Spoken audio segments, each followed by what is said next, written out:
પટેલની મોટી આગાહી.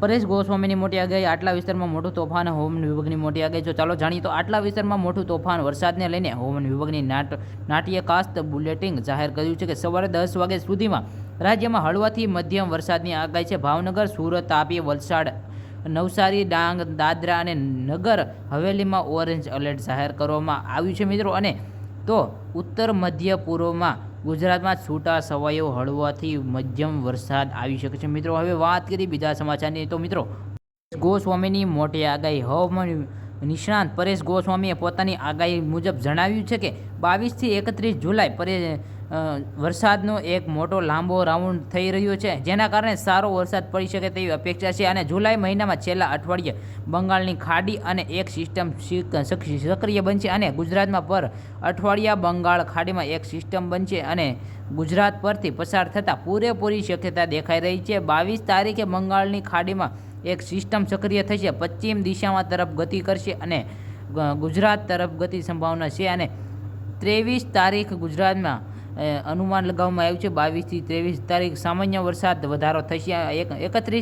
25 થી 31 જુલાઈ સેશન દરમિયાન સિસ્ટમમાં ગુજરાતમાં પસાર થશે અને મિત્રો લો પ્રેશર ડિપ્રેશન બની શકે છે. મિત્રો જોઈ શકો છો અહીં 31 તારીખથી અતિ ભારે વરસાદ પડી શકે છે. મિત્રો વાત કરીએ બીજા સમાચારની. તો હવામાન વિભાગની મોટી આગાહી. તો હવામાન વિભાગની મોટી આગાહી મુજબ જણાવ્યું છે કે પશ્ચિમ રાજસ્થાન અને તેની બાજુમાં પાકિસ્તાન પર વેલ માર્કટ લો પ્રેશર યથાવત છે.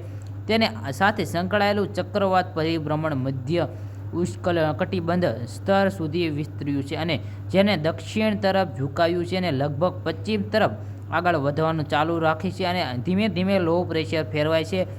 સરેરાશ દરમિયાન સપાટી પર મોન્સૂન ટ્રફ પશ્ચિમ રાજસ્થાન અને તેની બાજુમાં પાકિસ્તાન, ચુરુ, આયાનગર, દિલ્હી, જાહપુર, લખનૌ, પટના, બાંકુર, દીવા અને ત્યાંથી પૂર્વ તરફ ઉત્તર પૂર્વ બંગાળ ખાડીમાં વેલ માર્ક લો પ્રેશર ક્ષેત્રમાંથી પસાર થશે. અને જ્યારે હવામાન વિભાગે જાહેર કર્યા પ્રમાણે 26મી તારીખે રાજ્યમાં મોટા વિસ્તારોમાં ગાજવીજ સાથે મધ્યમ વરસાદની આગાહી કરવામાં આવી છે. મિત્રો હવે વાત કરીએ બીજા સમાચારની. તો મિત્રો, અંબાલાલ પટેલની મોટી આગાહી દરમિયાન નિષ્ણાંત અંબાલાલ પટેલે પોતાની આગાહી જણાવ્યું છે કે હાલ ગુજરાતમાં તો સામાન્યથી વરસાદ શક્યતા વધારે જોવા મળે છે અને ગુજરાતમાં વરસાદની જોર ઘટી રહ્યું છે અને તેનું કારણ છે દક્ષિણ ચીન તરફ વાવાઝોડું બની રહ્યું છે. આફ્રિકા તરફ આવતા પવનો અરબી સમુદ્રમાં 1.5 કિલોમીટર ઊંચાઈ પવનોના વાવાઝોડા તરફ જઈ રહ્યું છે, જેને કારણે સમુદ્ર કે બંગાળના ઉપસાગરમાં ભેજ વાતાવરણ જોઈ રહ્યું છે. અને વિડીયો સારો લાગ્યો તો આપણી પોતાની ચેનલ ટેકનું ગુજુને સબસ્ક્રાઈબ કરો. જય હિન્દ, જય ભારત, નમસ્કાર.